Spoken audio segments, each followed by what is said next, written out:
Pour aller sur la route d'Ngoanetenga, nous débutons notre voyage dans la petite gare d'Mvolié dans la banlieue sud de Yaoundé. Il faut rejoindre la ville de Ngoumou, située à 35 km de Yaoundé sur la ligne ferroviaire Douala-Yaoundé, où nous retrouverons le point de départ de ce train de campagne qui reliait la ville historique de Mbalmayo. Je souhaite que ça revienne, puisque nous n'avons pas de route pour que les voitures nous amènent ici à Yaoundé. En Mbalmayo, c'est bien. Tu quittes chez toi à 5 heures pour arriver à la gare de Fou. Tu prends le train, ça te dépose en Mbalmayo, tu vends ta marchandise, tu reviens. Mais avant, nous marquons une halte dans la station de Nomayos pour y rencontrer le chef de village qui a bien voulu nous parler de ce train à souvenir pour ceux de sa génération. Cet embranchement nous aidait énormément, je dis bien énormément. Nous, on partait, on allait même jouer au ballon en Mbalmayo, on rentrait par Ngoanetenga, on partait de Ngoumou pour aller à Mbalmayo par Ngoanetenga. Et Ngoanetenga, je sais pas, on ne peut pas juger le gouvernement, mais vraiment je crois que le gouvernement n'avait pas besoin de faire dissimuler cette ligne-là.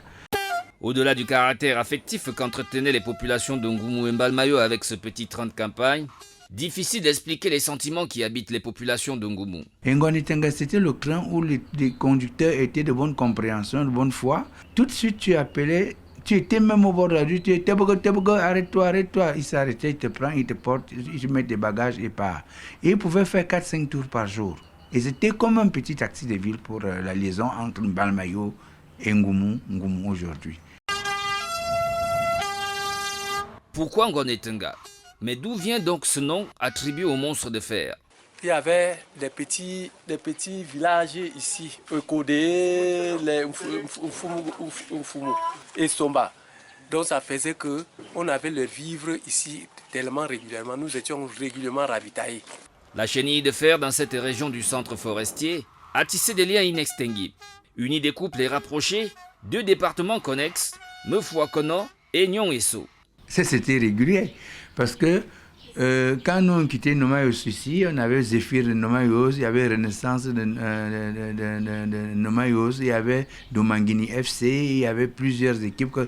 Quand on allait à Ngoumou, on allait par train pour jouer. Et quand on avait les matchs à Mbalmayo, avec par exemple le maire Zamba, qui est aujourd'hui le maire, il connaît beaucoup cette histoire de Ngoanetenga. Le maire Zamba, qui est un ami à moi, il connaît bien le problème de Ngoanetenga. Mais on quittait carrément Ngoumou pour aller jouer à Mbalmayo avec Mbalmayo Club. Et on revenait par Ngoanetenga, qui ne coûtait rien. La ligne qui aidait au ravitaillement des stations d'Otélé et Ngoumou sera malheureusement fermée au début des années 2000. Sa non-rentabilité entraînera l'échec et la mort de Ngoanetenga. Quand ça tournait, il y avait beaucoup de mouvements au niveau de la ville. Il n'y avait pas assez de chômage parce qu'il y a les wagons voyageurs qui venaient, les chômeurs déchargeaient et les cartons de poissons, le ciment, la farine. Après la reprise du rail par le géant français Bolloré, consécutive aux privatisations des années 90, cette ligne va entamer sa descente aux enfers, entraînant avec elle la mort des infrastructures.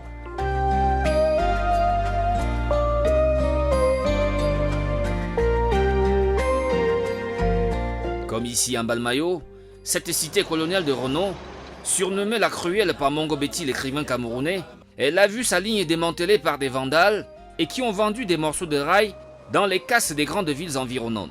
Là, on peut juste voir le traçage des rails. Il y avait au moins 5 voies. Tout ça a été volé. Il y a eu beaucoup de gens, les Biafrais, tout le monde, là, quand ils ont vu que ça ne donnait plus, ils ont commencé à couper les rails pour vendre. Et maintenant, c'est devenu la brousse comme ça. D'autres gens s'aiment déjà même le plancton là-bas.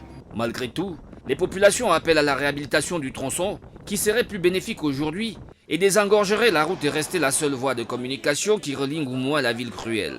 Ça a aidé même les mamans comme ça. Comme on est là maintenant là pour aller quitter de Mbalmayo pour Nkolmessi, c'est difficile. Alors qu'on descendait souvent au Fumu, on partait à pied chez nous jusqu'à Nkolmessi. À Mbalmayo ne reste que de vagues souvenirs et vestiges du passage du rail dans la vieille ville coloniale. Au départ, c'est la société des camplacages qui faisait la force du train.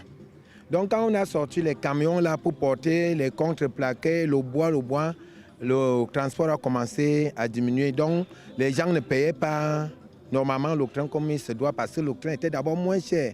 Quand tu quittais de Télé pour Mbalmayo, c'était 370. Quand tu es au niveau de Ngoumou, c'était à 210 francs. Au Foumou, c'était à 110. Maison délabrée des cheminots et autres personnels du rail, le bâtiment central est le bureau du dernier chef de gare. Et à côté, trône avec une majesté éhontée la vieille horloge sur laquelle ne s'est heureusement pas arrêté le temps. J'ai déjà 75 ans. J'ai trouvé la gare en décembre 87. Nous avons travaillé année sur année. On ne faisait que progresser. Les recettes et autres, en général. Ça fait mal parce que moi particulièrement, j'ai vécu cette ligne. Ça fait très mal. C'est quelque chose qui embrouille même un peu la tête quand vous arrivez au niveau de Ngoumou. Vous voyez l'ancienne piste qui est déjà détruite. Ça fait vraiment mal. Et si l'État du Cameroun confiait la gestion de ce tronçon ferroviaire à un opérateur privé local? L'histoire de ce petit train de campagne habitué des ménages et ayant façonné les esprits dans 2 départements a finalement laissé place au désespoir, à l'exception du dernier chef de gare de Mbalmayo. Un jour viendra où on va réouvrir. Ils l'ont confirmé, mais ça a déjà fait des années. Depuis 2004, Mais le train Guanetunga, la belle machine à vapeur, passera-t-elle encore en cette contrée? Bien malin qui pourrait répondre à cette question.